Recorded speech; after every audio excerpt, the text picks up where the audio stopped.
Welcome to Culture Crash, where we examine American culture, what's new and old in entertainment. When the Fox comedy New Girl first hit the airwaves in September 2011, I was in college.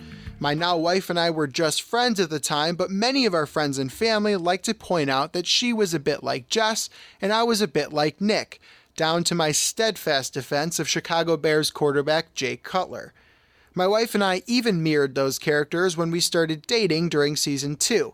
And back then, it was the only show we both watched, so we'd live text about it to each other from across the country.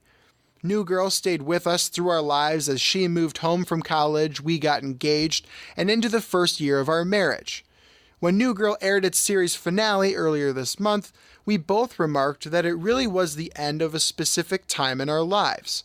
It's one of the few shows we still watched from the time we were in college, and the beauty of a sitcom is that the characters become your friends. The adventures of Jess, Nick, Winston, Schmidt, Cece, and occasionally Coach were often ridiculous and absurd, but they were also comforting. When we were cramming for finals, preparing for a job interview, or planning our wedding, Liz Merriweather's comedy would supply built-in half-hour breaks.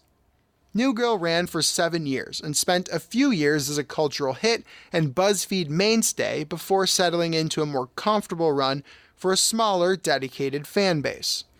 Ratings aside, the show mattered to a group of people like me and my wife.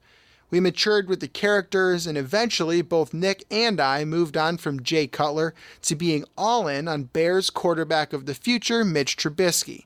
The more things change, right? Like all shows, New Girl has come to an end.